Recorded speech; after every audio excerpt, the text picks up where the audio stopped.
He had spent most of the ride from the Vale thinking over things. Now, as he passed Stonehenge and night began to fall, he wondered, should he stop off at the keep and speak to Lord Jonos, or should he ride on? Hearing the roar of thunder, he found his decision being made for him, and so he turned his horse and began to ride hard for the keep.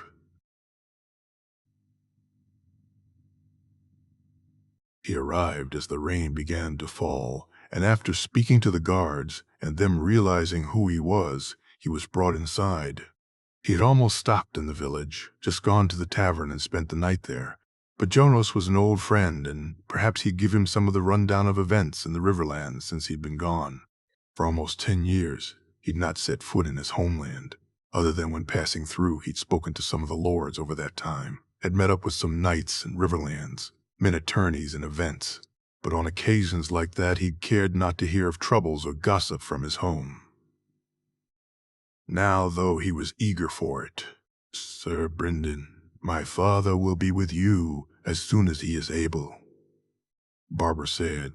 Jonas' daughter was every inch the woman she was named for, right down to the hills. "Thank you, my lady," he said, remembering his courtesies and smiling as she left, her chest leaving a few minutes before the rest of her. He knew he was in for a torrid evening with Jonos. The man liked to drink and to whine about Blackwoods, and so he was guaranteed a lot of both before this night was done. His horse had been stabled and would be well looked after, and so Brynden stood by the fire warming himself while waiting for the Lord to arrive. When the man himself finally did come into the room, Brynden was surprised to see the smile on his face. It was rare. Jonos was so openly happy. "Do my eyes deceive me, or is there a blackfish in my home?" Jonos said, walking to him. "No, it's really me. It's good to see you, old friend."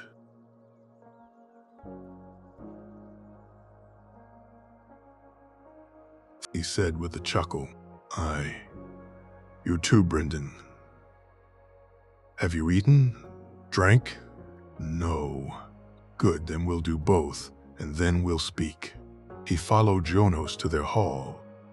It was small, but still, with how well it was laid out, it could hold more than 100 men, though there was less than half that there now.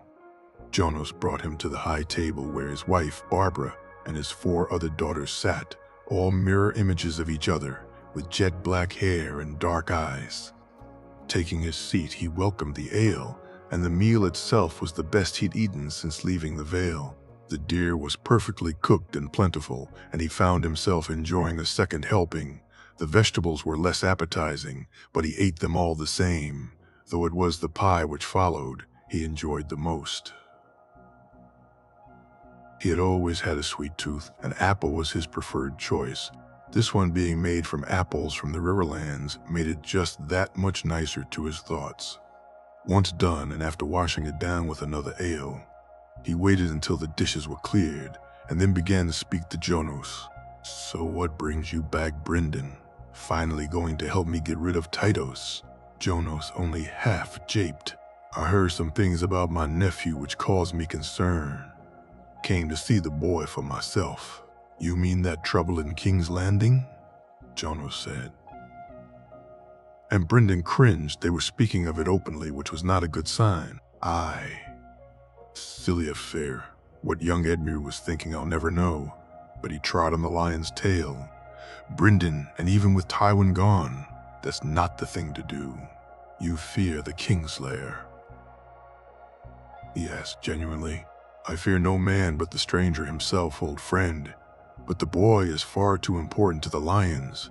What he's done for them, to challenge him so, to try and take his hand. What do you think the reaction would be?" I know, boy.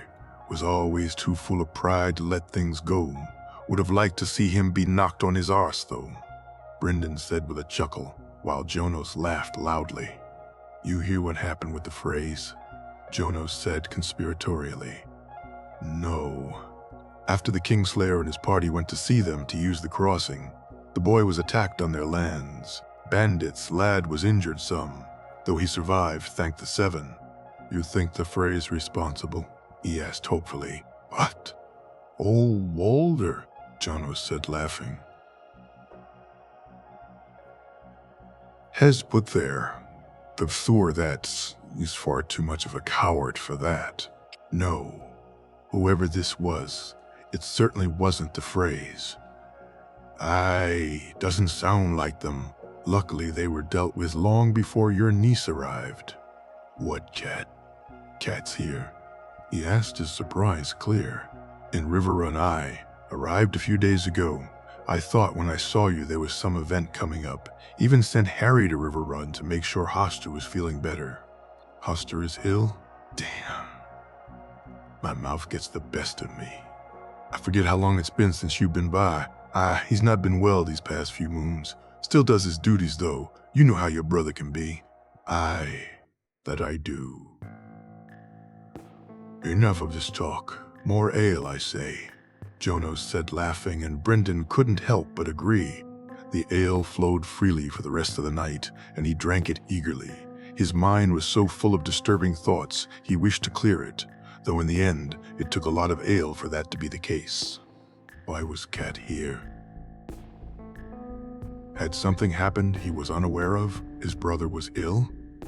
Between the questions and knowing people were speaking of Edmure's folly as the events in King's Landing had come to be known, something he overheard when taking a piss, it was clear that things were far from well in the Riverlands, should his nephew have played a role in the attack also. He shuddered to think what it could mean for them. So he drank, got drunk, and woke up the next morning his head thumping and throat dry.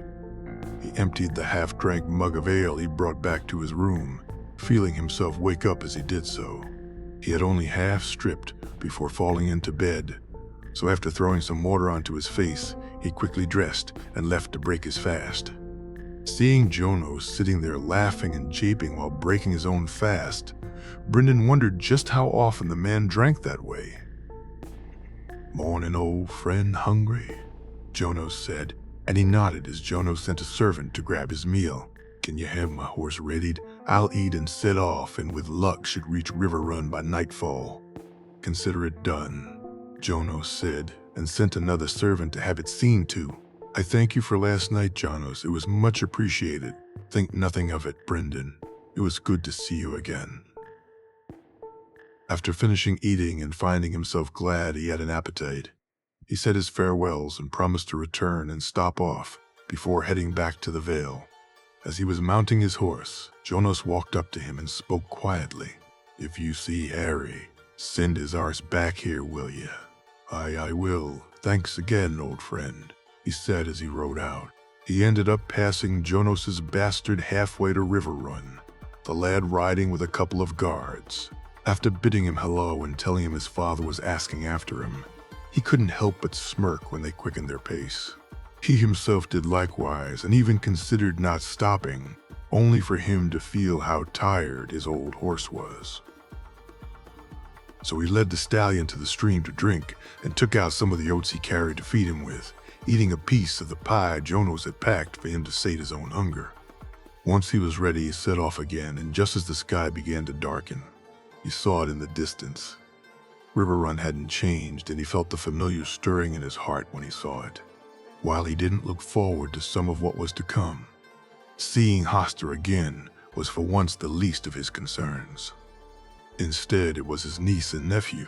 Knowing Cat had come here had preyed on his mind, the letters she'd sent and the attack on Jon Snow, too much of a coincidence now with her arrival. "Who goes there?" the guard shouted as he reached the gate. "Sir Brendan Tully," he shouted in reply. He heard the words spoken as he was welcomed back into his home, the Blackfish. "The Blackfish has returned." Brendan smiled and wondered just what this return would end up being. Riverrun 294 AC. Edmure. How he had survived was beyond him. A dozen men had been sent to kill a boy, one single boy, and yet he had survived with nary a scratch. Edmure was furious when he heard the news. The coin he'd spent was excessive, and without the bastard's death to show for it, wasted. He had been called by his father about it and had denied it was anything to do with him. while he had looked at him suspiciously. In the end, he had believed him. Edmure. Very thankful now he'd gone outside of Westeros to find the men required, Peter's contacts coming in handy in that regard. He wondered if Peter even knew what he'd wished them for, or had he believed him when he'd told him of the troubles he was having with one of their bannermen. No matter whether he did or didn't, it couldn't be traced back to him. But covering up the coin could, and he knew his father would go there next. The maester, though, was a great help. Vyman enjoyed his time with the girls far more than his purse allowed for. Things had calmed down then until the news came of the wedding. To not be invited was one thing. To have others from your lands invited instead of you another. They were being shamed because of the bastard. Once again, Derry and Alistair were both to go, and they'd not even been given an invitation. His father once again did nothing, once again allowed them to be shamed publicly, and Edmure groaned in frustration. Nothing, father. You've nothing to say of this. What would you have me say, boy? What would you have me do? Deny them the right to go. Tell Lord Jason and Raymond they aren't allowed to go. You would have me tell my bannermen where they can go and who they can speak with, that they can just ignore an invite from a warden? Aye, why not? Are you a fool, boy? Is that it? Is that it? Have you lost your wits? Or when the bastard knocked you from your horse, did you land on your head? He got lucky. He tricked me. Pfft. The boy beat you, own it. So we're to just accept this humiliation? By the seven, give me strength. You think Jaime Lannister would invite you to his wedding after King's Landing? You think after what happened with the boy on our lands, he'd have you there?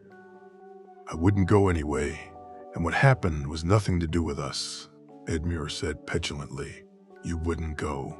So let me get this clear in my head. You're complaining about not being invited to something you would wish to snub? By the seven, I've raised a lack wit, his father said, coughing loudly, and for quite a few minutes. Are you all right, father? He asked, and his father, red-faced, waved him off. Aye. Now listen carefully, Edmure. We're lucky that boy didn't die on our lands. We'll be even luckier if they don't think it was us who played a part in it. His father raised his hand as he went to speak. I've told you already, boy, and I swear it, if you had anything to do with this, I'll disown you. I'll name Cat's second son as heir. Don't test me on this. He stood looking angrily at his father, though he wisely held his tongue. As for this humiliation, as you call it, I will accept it and be glad if that's the end of it. His father may believe so, but not he. No, this was far from the end of it. So he would wait and bide him time. He would get a chance to put the bastard in his place, and when he did, he'd ensure he stayed there. For a few moons, though, he had almost forgotten about the boy, almost put him out of his mind, until one night hearing from Patrick Mallister at a feast, hearing how the boy had danced with his niece at the wedding, how he had danced with the Rose of High Garden, the stories of how the boy was best friends with Loras Tyrell he knew. But hearing that he was also friendly with the boy's sister, that he was looking far beyond his station, was too much for him. It infuriated him so much that he even managed to overlook him dancing with his niece, managed not to think of how close Sansa had come to be hurt in his attack. He even put Kat's panicked note she had sent about it out of his mind, so focused was he on Jon Snow dancing with Marjorie Tyrell. Lions, roses, is there no end to who that bastard will try and ingratiate himself with? He said drunkenly that night. He's just a boy. My lord, he may dance with the rose, but he's a bastard. If he were older, then he'd not be allowed in the same room as her, Mark said. Aye. The Queen of Thorns will never allow a bastard too close, lest he pluck her golden rose's most precious flower, Lyman said, causing those around the table to laugh. That's not the point. It's who does he think he is? Dancing and being with his betters. He belongs in the gutter. Edmure said bitterly. It's a pity those bandits didn't do the job then, isn't it? Yef said. Aye, a pity. Oh, look. Here's the turncloak now. What say you, Patrick? You're more than happy to spend time with us now, but isn't a lion better company for you? Or a bastard? Edmure said loudly, and those at the table quietened. You really are a fool, aren't you? What's wrong? Edmure no boys for you to push around. Is that why you stay in your seat? Though given how Jon Snow handled you last time, maybe it's for the best he's not here, Petrek said, and there were some chuckles around the hall. Who do you think you are? I'm you, liege lord. How dare you? Edmure said, standing and then falling back to his seat. You're a fool, Tully. The boy was right. A floppy fish indeed, and I fear for the Riverlands the day you become lord. Edmure glowered at Patrick as he walked away. He shrugged off Mark's hand and almost got up to follow after the Mallister lord to teach him a lesson, only for him to laugh at something Hugo said instead. Waking up the next morning, his head thumping, he got up to break his fast, only to be called to his father's solar. He stumbled in to find his father red-faced and coughing, Vyman leaning over him as he tried to get his breath. Father, are you well? Of course I'm not bloody well. Take a seat, Edmure. We need to talk. His father said, and he did as he was bid. I'm afraid it's getting worse. My lord, you must rest more. Rest? I can't afford to rest. God knows what would happen if I took a damn rest. My lord, then I must ask that at least you take it a little easier. Take some time in the day for a small nap or try to get more fresh air. Aye, I'll do that, maester. Leave the tonic and we'll speak more later. As you say, my lord. Once the maester had left, he watched his father swallow down the tonic and cough a little more before turning to him and handing him a raven's scroll. Lord Huster, my wife has decided to visit you and her brother and has left Winterfell, and she should be arriving within the moon. I've sent a large guard with her and provided her with coin, but should any cost for the barracking of the guards become too much, I'll have no hesitation in reimbursing you. Eddard. Eddard. He set her aside. He set my sister aside. I'll have his head. This is it, father. This is what I warned you about. This is the bastard's doing, Edmure said loudly. Enough, Edmure. At this rate, you'll blame the sun going down and the rain not falling on Jon fucking Snow. He's not set her aside. If he had, the letter would say so. He'd have made it clear. You think this is something different. Jay! Aye. And I want to know why your sister is coming here, Edmure. What? How would I know? She arrives just after Jon Snow was attacked. Do you think me a fool, boy? I don't, father. I don't understand. I don't know why she's coming. I thought he'd set her aside, so how would I know? Edmure said as his father looked at him. Aye, there's that, I suppose. But I swear I'll get to the bottom of this, he said as the coughing began once again. Water, his father said, his face going red. Edmure filled the jug and handed it to him, watching as he drank it down. Once he had, they spoke for a few minutes, and then Edmure suggested sending some men to meet Cat on the road, which his father agreed to. Leaving his sword, he went to his room and wrote a small note and handed it to the head guard to give to his sister. The last thing he needed was for her to come and admit what they'd been planning. Should his father follow through on his threat, what would become of him, he thought worriedly. Yet, she hated traveling, hated the road, the dirt, not being able to bathe, the dust, all of it. By the time they had reached Moat Cailin, she felt she actually smelled. It had been Castle Cerrywyn since she'd had a proper bath. And the one in the moat was barely what she'd call proper. She felt disgusted looking at the grime and dirt that came off her body, and just putting on clean clothing made her feel so much better. In the end, they stayed a few days at the moat. The weather had turned yet again, and she found herself longing for the warmer climate of her home. Traveling through the neck was a nightmare. They were inundated with flies, mosquitoes, and other horrible things. Thankfully, she and Mordain covered the wagon with a net, which kept most, though not all at bay.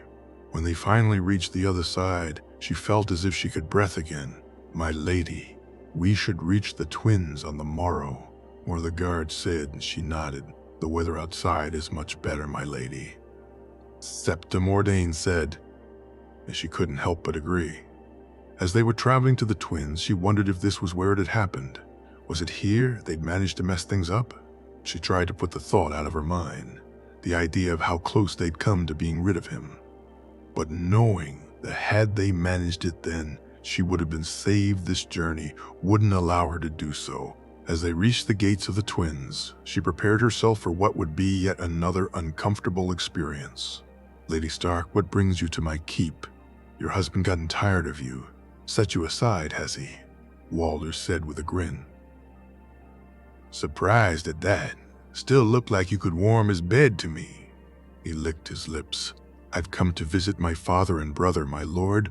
My husband and I are very happy together." "No doubt he is. Must be very cold in the north. Man needs something to keep himself warm," Walder said to Chuckles. "I seek to cross, my lord. What toll do you require?" She said, holding back her annoyance and disgust. "Perhaps you should stay the night, my lady. Wouldn't want you to fall prey to bandits now, would I? 2 attacks on Starks on my lands give the family a bad name that would," he said, laughing now. "That bastard is not a Stark," she said loudly. "He is your husband's son, though. Always wondered that. All that honor, and yet Ned Stark still fathered a bastard. Seems we're more alike than I thought." When he saw the furious look on her face, he smirked even wider then, and finally allowed her to pass. A single gold dragon, and she found herself both relieved and disgraced. When, as she was leaving, Black Walder told her the bastard was charged more, she tried to console herself with the fact that she was his liege's daughter, and that he respected her father too much to be greedy, but she knew the truth. Walder Frey cared far more for coin than respect. They arrived at Seaguard that night, and finally she felt what it was like to be welcomed properly. Lord Jason was ever gracious. Her rooms and the bath she had, just how they should be for a woman of her stature. He sat her at the high table and treated her like the beloved daughter of his liege that she was, and she found herself finally free of the aches and pains the last moon had brought. When his son arrived and told her of Sansa, she had smiled and sought more information, though by the end of the night she'd wished she had not.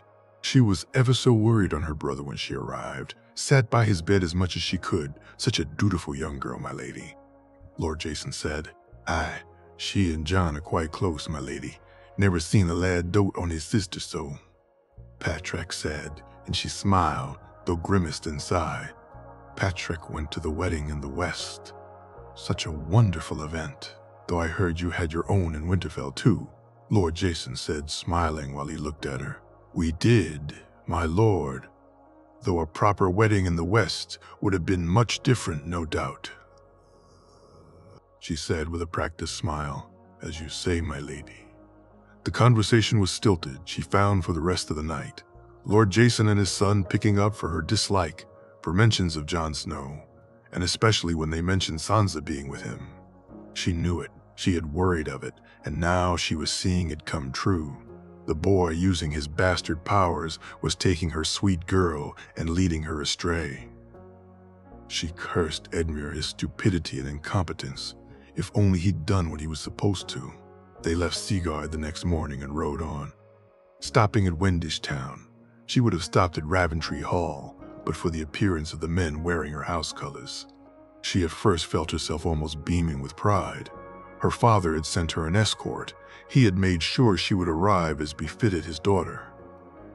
But then she was handed the note by the lead guard, and she knew it was Edmure who had sent them, and not her father. "Cat, father suspects. We must be careful. I shall speak to you alone when we have the chance. Ride quickly, sister. Stop as little as possible, for we must speak soon. Edmure." She took the letter in her hand and held it there as they passed Raventry Hall, a part of her still wishing for nothing more than to spend a night in the keep. But instead they rode on, and that night after eating, She burned the letter in the fire. The next day, along with their guards, they continued on. And then finally, after moons of travel, she saw it in the distance. The last time she'd seen it had been looking back as she headed north, seeing it from behind as she held Rob in her arms. She hadn't thought then she'd not see it for another 10 years, had no idea it would be that long until she saw her father's face again. She made them stop the cart and walked onto the grass, bending down to pick some up and smell it. Home. She was home. Home in a way the North had never been. This was where she belonged. This was where she should have lived. Lady of the Riverlands, Lady of Riverrun. That had been her once, and had she known what the North was truly like, would she have wished to be anything more? She wasn't sure, but then her life had never been the one she wished for, she thought sadly as she climbed back into the cart.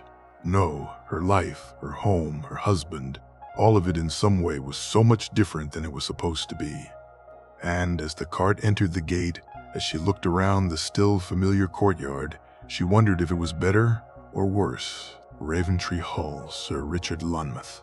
Arriving at Raventry Hall was going to lead to enough problems without finding the Lord already embroiled in a rant about the Brackens. But to Richard's annoyance, he found that is exactly what was waiting for him. Hearing Lord Titus continually moan to anyone who'd listen about how they had crossed into their land, how they were stirring up trouble, and how the damned Tullys were useless, got old very quickly. But Richard listened, as did the others in the hall. After all, the man was feeding them all. They may as well listen to his whining too. It was the least they could do. He was sitting lower down with some of the guards, a knight he may be, but Dorn, it seems, didn't carry much weight here. For 2 nights he'd came, eaten and drank and found. While he learned some things, it wasn't what he needed to know. The damn Brackens taking up far too much of the conversation. Wonder what that is all about. Carl, the guard he built up somewhat of a friendship with in the last few days, asked, "What?" Richard said as Carl drew his attention to the high table where Titus was speaking to one of his sons and laughing loudly, a raven scroll in his hand. He didn't have too long to wait to find out, as Lord Titus stood up, hushed the hall, and began to speak. "Quiet down. I've some news to tell you all. The mountain has fallen, killed in the west. Tywin Lannister's rabid dog is dead." Titus said to loud cheers. "Well, would you believe that someone went out and killed that big fucker? Now this requires more drinking." Carl said, and Richard laughed along with the others at the table. Wonder how they managed it, or how many of them it took.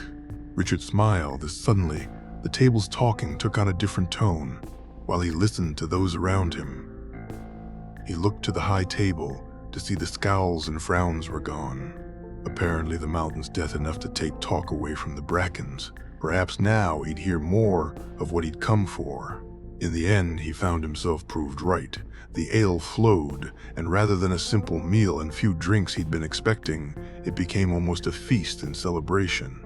The most desirable effect of this to Richard, though, wasn't the dishes suddenly getting better, nor the ale flowing freer. It wasn't even the welcome addition of wine which somehow found its way onto his table. No, for Richard. It was the conversations which he could now steer as people drank and made merry. Carl was suddenly looser-tongued, and Richard took full advantage of that. And of when Lucas Blackwood came to the table. "I may stop off at Riverrun on my way to King's Landing. If you lots celebrate here, I'm sure it'd be even bigger up there. May actually get to have a feast," Richard said with a laugh. "Only if you like trout, Sir Miles." Carl said to laughs, Never have I had to see so many dishes full of the same fish anywhere. They do love their sigil up there," Lucas Blackwood said, and Carl and Richard laughed along. "You've gone to many a feast up there, my lord." Richard asked Lucas, who looked at him warily before looking to Carl and seeing him nod, as if to say, "He one of us." Sir Miles here is traveling from the west back to Dorne. Took part in the tourney of Lannisport. And you're going to King's Landing? Lucas asked, suspicious as to why he was traveling so far to get back home. Didn't make much coin in the tourney, my lord. Figured there's bound to be a chance of some in King's Landing. The king likes his tourneys, so I've been told. Aye, that's the truth of it, or so I've heard, Lucas said, laughing now and drinking some of the ale in front of him. Let me tell you about Riverrun then. Lucas, it seemed, had no time for the Tullys, none at all. Firstly, there were the general gripes which were straight from his father's lips, how they allowed the Brackens too much freedom, how they were biased towards them. Then came the more general ones, and most of these seemed to be about Edmure Tully, and how unfit he was to be a lord. Richard found himself genuinely laughing when he heard their version of what his king had done to Edmure in King's Landing. On his fucking arse, twice, and the boy never even touched him. Should have known better than to mess with a follower of the true gods, Lucas said, laughing loudly. Then knocked on his arse in a joust by a 10-name-day-old boy. Even the bold himself lost his one at 10. Can you imagine what the floppy fish was like after that? Carl said, and more around the table laughed. Floppy fish? Richard asked. Richard, what, you've not heard the song, nor the story, I wager? Lucas said, and Richard shook his head. Lucas told him then of the day Edmure was supposed to first lay with a woman, how he had it all planned out but drank too much and couldn't rise to the occasion, how a singer then swooped in and took the girl for himself, and then, to add insult to injury, wrote a song about the floppy fish. After laughing along with everyone else at the table, Richard tried another tact. A man who drinks too much and tries to bed wenches, surely there's nothing wrong with that, he said, looking to Lucas. Aye, but a man who can't hold his drink and fails to bed them, well, that's a different story. Carl said, laughing loudly. True, but if that's the worst of him, then he don't sound too bad, Richard said, and Lucas shook his head. Man's a fool. Sir Miles can't take a slight nor hold his drink. All the way back from King's Landing, he was swearing to get even with the bastard. My brother Brendan said, the drunker he got, the more ridiculous the things he came up with, he said, whispering conspiratorially. But we've all done that, surely. Many's the time I lost in the joust or melee and groused about it. But a 10-name-day-old boy, you ever threaten to kill a 10-name-day-old boy? Lucas said, shaking his head. No, you got me there, but maybe it was just the beer talking. Besides, isn't that boy all the way over in the west? He said, and as Lucas finished his ale and Richard moved his own over to him, he began to whisper again. You didn't hear what happened when the boy came through the Riverlands. Boy was attacked. Bandits, they say. But I know the phrase. They're the only bandits on those lands, Lucas said, and belched loudly. You think, Edmure? I know what my brother said, Sir Miles, and what I've seen with my own eyes, and I wouldn't put it past him. He drank a few more ales himself, around him. Carl was passed out and looking at young Lucas he would be too soon. Heading to the room he'd been given, he pondered on what he'd been told. Some of it was useless gossip. It was clear the Tullys were held in no great respect, but he knew that anyway.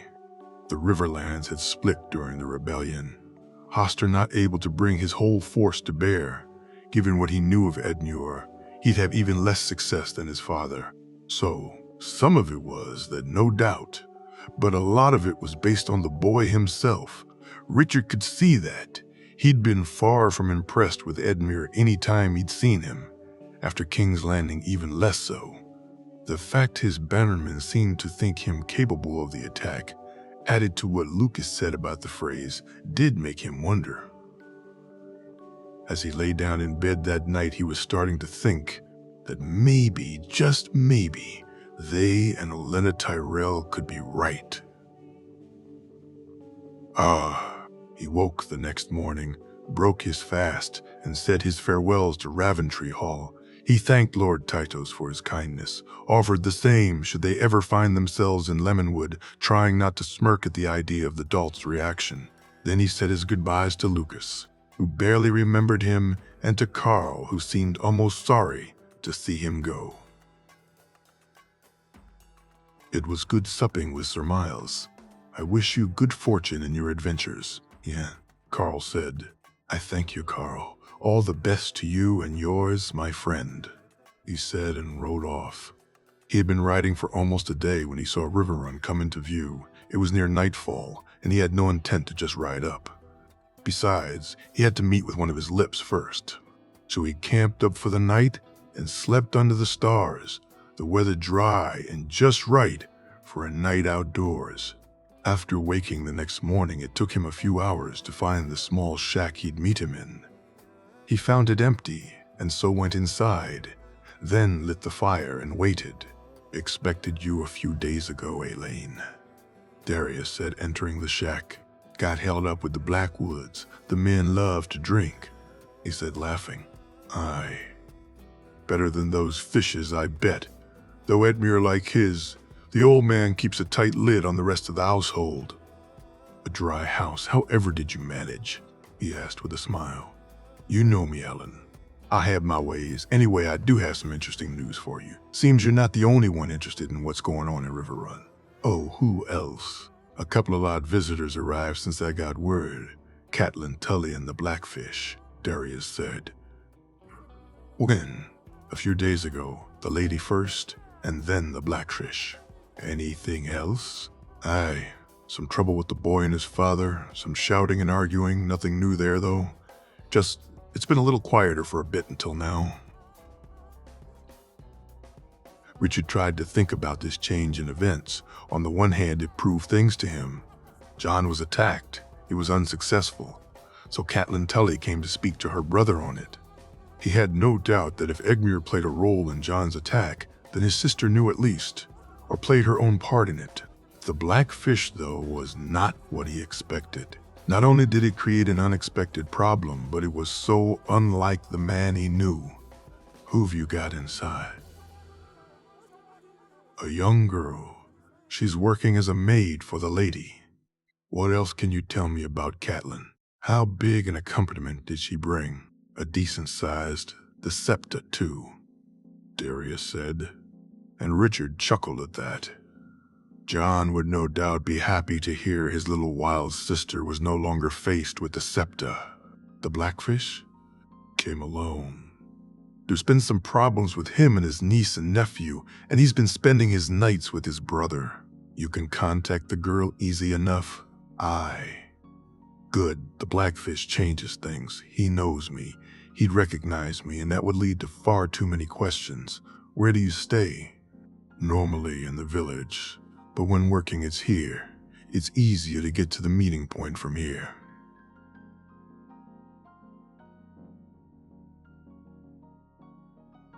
Darius said, and Richard reached in and took out some coins.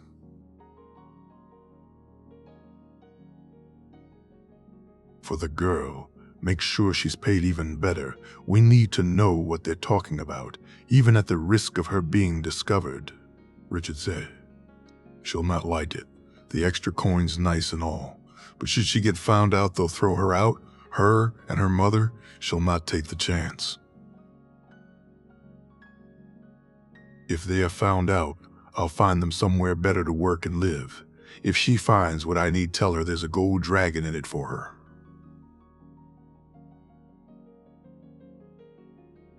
As you say, where will you be? Darius asked. I'm going to be your new guest, Darius. Come, let's ride to the village and grab some supplies, Richard said. Riverrun 294 AC. Yet, she was taken straight to see them, almost a little annoyed at both it and the fact they hadn't been there to greet her upon her arrival. Walking into her father's solar, she felt like the little girl she'd been so many years before, as if she'd been caught up for some mischief with Lysa and Petter and was about to be reprimanded. But that girl was long since gone, and in her stead she was a lady of a noble house, married and with children of her own. She stood straight and walked proudly into the solar.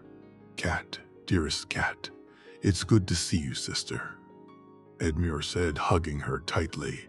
Her little brother had grown into a man, his auburn hair longer, his eyes bluer than she could remember. She kissed his cheek and turned to her father.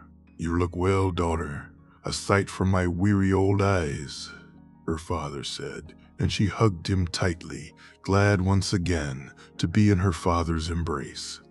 "It's good to see you, father, so very good. You too, brother," she said, her smile genuine and true. She had only just sat down, and then it began, her father hitting her with question after question. Why had she come now, of all times? What brought her here after so many years? Was everything well between her and Ned? How were the children?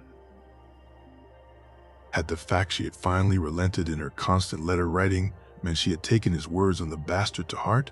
She had expected a far different reception, and she found herself hurt that her father looked at her with so much suspicion.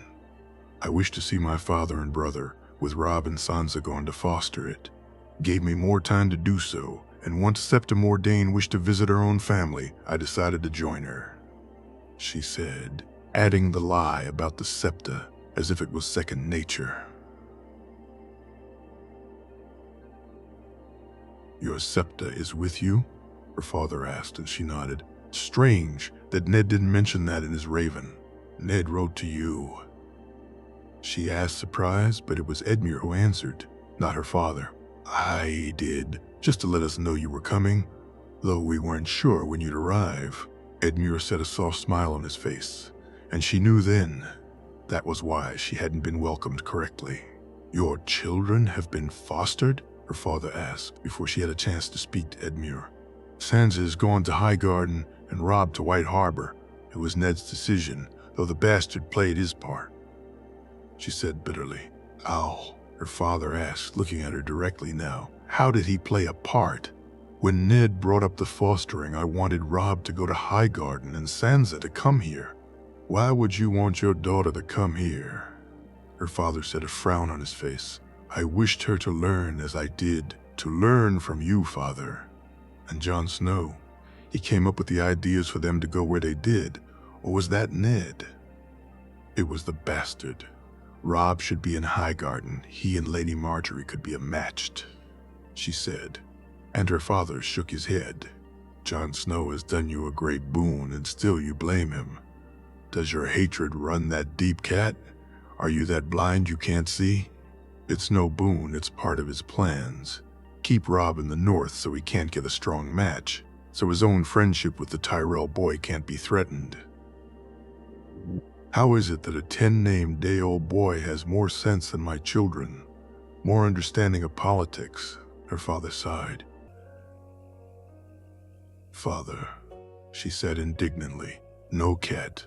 On this you'll listen. Marjorie Tyrell would never marry Rob. Olenna has her sights set far higher than the north, and even if there was a chance of a match, it could never be. Your son must marry in the north. You would deny Rob his due. My son deserves the very best bride, Marjorie Tyrell, Princess Marcella, any daughter of a great southern house, and yet just like Ned, you'd sell him cheaply for a Manderly." "A Manderly, you say, and Jon Snow it was who came up with this, the fostering?" "A Manderly, you say, and Jon Snow it was," her father asked, and she nodded, and her father smiled. "Father?" Edmure asked, confused. "Sending Sansa to Highgarden is perfect. It's a move I'd not have considered, and yet perfect, should she and the heir get along.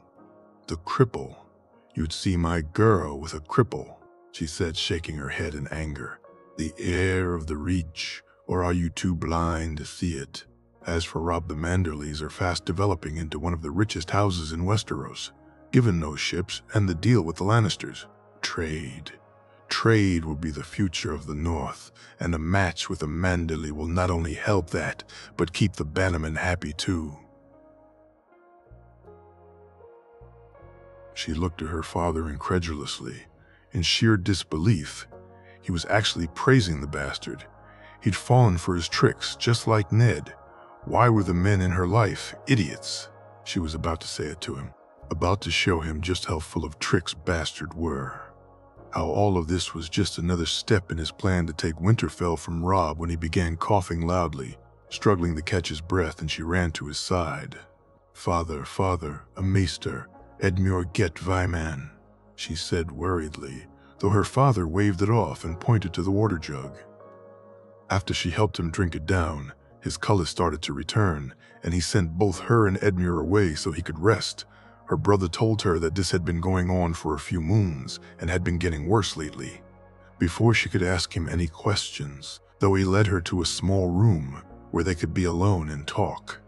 "Why did you come, Cat? Father is already suspicious. You here now only makes it worse."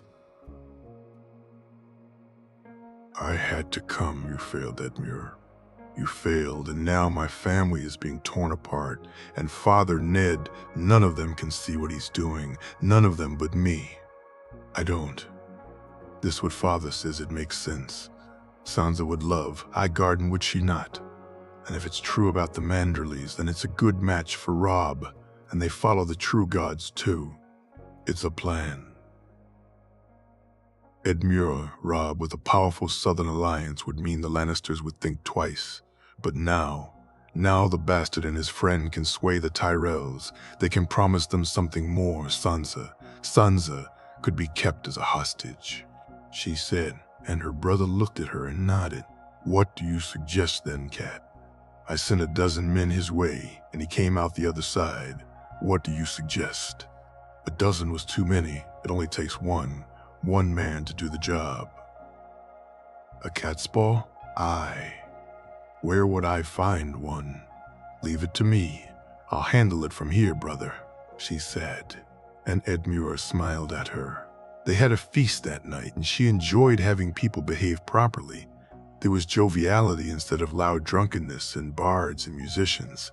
Even though none of the lords of the Riverlands were there, some of their sons who were friends of Edmure's were, and Cat enjoyed being asked to dance by them.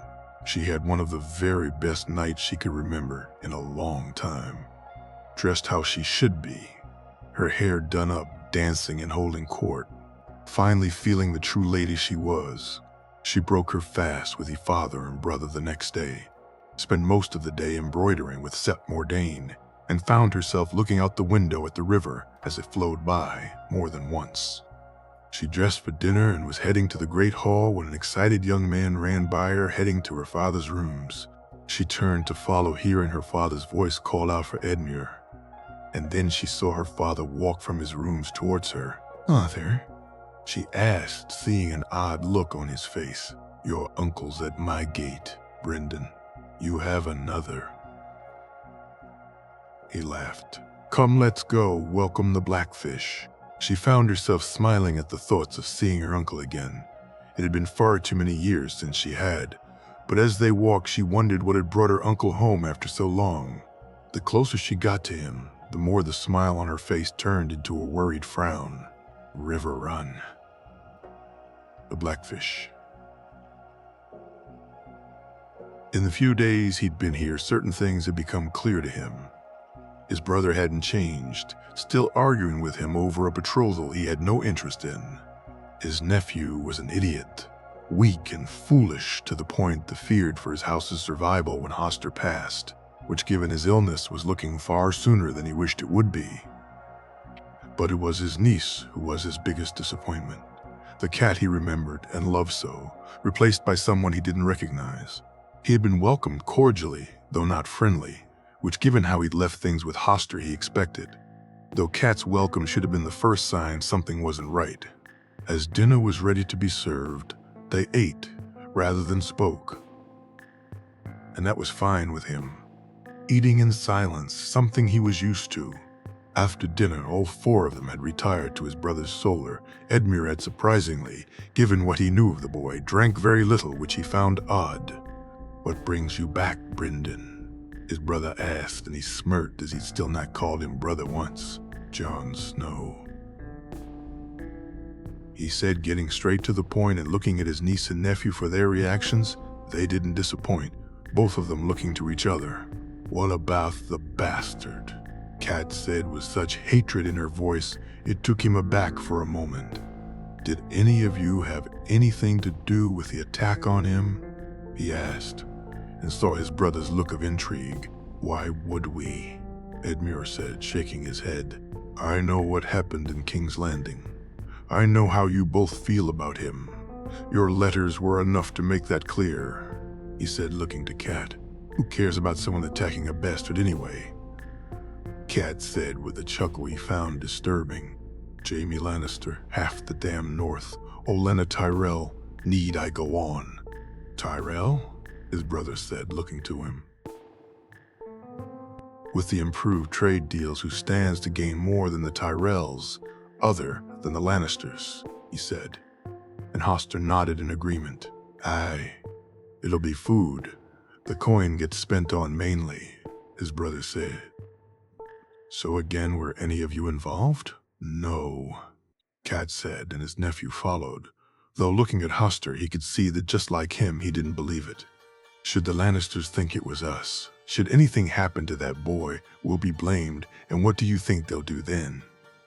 He said, looking to his niece and nephew. They'd not do anything for a bastard uncle. Edmure said, that bastard has made them more coin than any other man.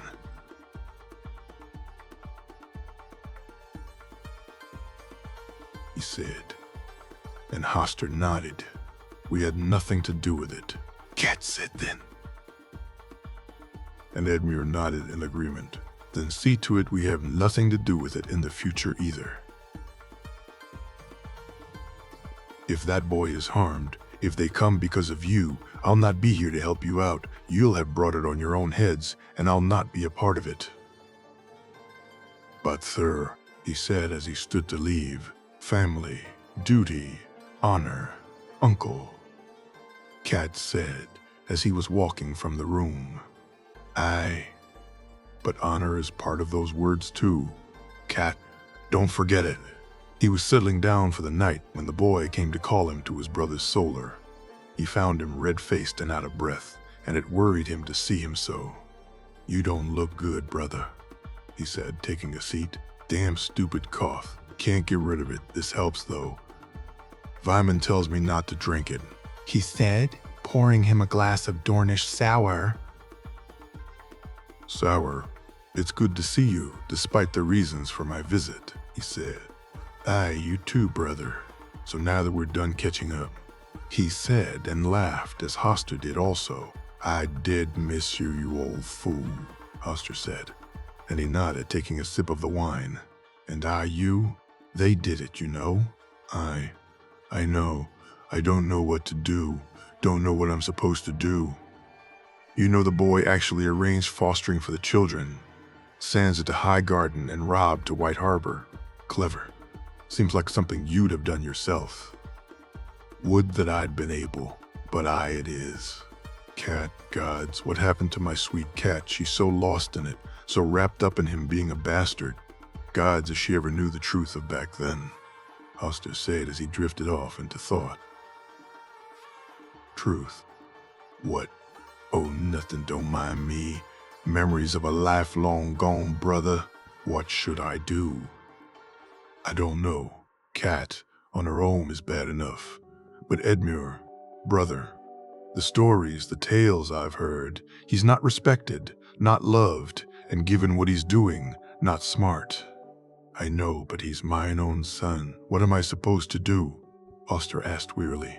You were always far better at this than I. I meant it, though. I'll not come to his rescue if he tries it again. I'll not have an innocent boy's blood on my hands when I finally go to meet the gods, he said and drank the wine. Nor me, brother, nor me, Hoster Tully. When the reports came in, he had known. It was too convenient, too soon after King's Landing, but more than that, it smacked of Edmure's attempts to be clever. How he'd found the men he knew not, but he knew his son had sent them, and it made him furious. Only the boy's survival had calmed him down. Seeing how Edmure reacted to the wedding only made it clearer that he couldn't be more right in his assessment of his son's failings.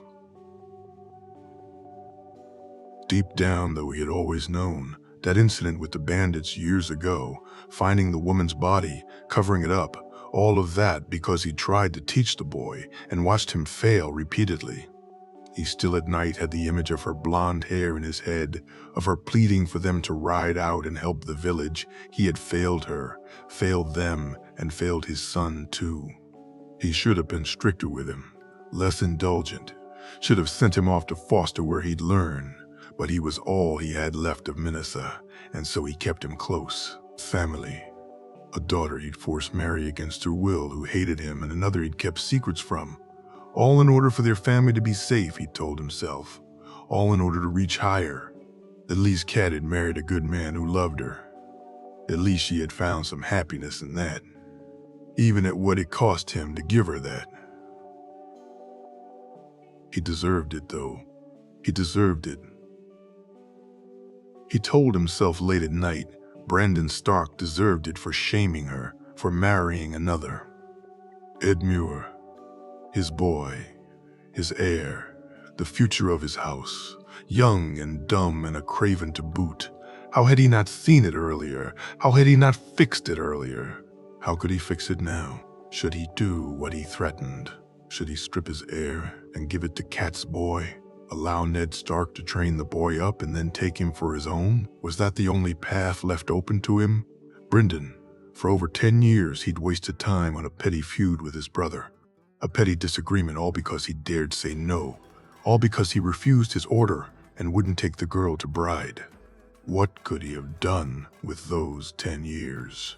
With Brynden by his side, he could have taught Edmure to be a man, could have been there for him. He could have had his brother with him. Duty. Duty to one's king. But what happened if you choose another? What happens if you decided another gave you a better opportunity? Was it not your duty to follow that king? Or should you always be beholden to your oaths? The Targaryens raised them up, but under Baratheon they could rise even more. Jon Arryn was right when he came to him all those years before. Was he right to forsake his oaths? Did he fail in his duty? Duty to one's God. Was it not right to help those who knew no better to see the light? Was that not the duty of a man? The North needed to be brought into the light. Did not that duty to the gods negate his duty to a king? Did it not absolve him of being an oath breaker? Was not Brandon Stark guilty of trying to derail that? Of trying to keep the North in the dark? And if so, was he not right to see him suffer because of it? Was it not his duty to do so? Such a fickle thing when compared to the other two, he thought. For no matter how he looked at it, he had forsaken his own many years ago. He had lied, told half-truths. He had hidden things from his family and his allies, but hadn't he needed to? And wasn't him taking the responsibility for doing so a sign that despite it all, he was an honorable man Brandon Stark deserved to die for? He showed he had no honor, but was he any better? Was he in the end just as dishonorable? He was a boy, an innocent despite the nature of his birth, despite the stain he brought on their house. In the eyes of the Seven, he was a child, and all children are innocent. Could he sit by and let the boy fall? Could he allow his son commit that crime? Could he go to his gods with the blood of an innocent boy on his hands? Weren't his hands bloody enough? Wasn't Brynden right? Didn't his brother have the truth of it? He took out the parchment and began to write. I, Hoster Tully, do hereby strip Edmure Tully of all rights as my son and heir. I unname him as future Lord of Riverrun and Lord Paramount of the Trident, and do hereby name Brandon Stark, my grandson, as my legal heir, with my brother Sir Brynden Tully, to act as regent until the boy comes of age. Hoster Tully, Lord of Riverrun, Lord Paramount of the Trident. He held the letter in his hands as he walked to Edmure's room. He needed to tell him, needed to speak to him on his decision, hard though it was. He found him half drunk, but far better than usual, though his clothing was disheveled. Father, his son said, trying to rise to his feet. Sit down, boy. There is something I need to speak to you on. Father. He handed him the letter, watching as the realization dawned in his face, As he looked up at him with tears in his eyes, Hoster found his own threatening to fall. "You've left me with no choice, Edmure. I must save you from yourself, save our house from ruin. You would do this to me? Do this after all I've done? It's because of what you've done that you leave me with no choice. How could you? Do you hate me so? Why? Why do you hate me so?" Edmure said and began to cry. He moved towards him and began to cough, his breath coming in shallow bursts. "I don't hate you, son. Far from it, I don't." His coughing became louder now, and he held his hand to his mouth, feeling liquid leak from it. "I don't," he said, as he looked at his hand and saw the blood. "Maester." As he fell to the ground and things began to go dark, he saw Edmure sitting there, looking at him, not making a move, and then there was nothing but never-ending darkness as he drew his final breath.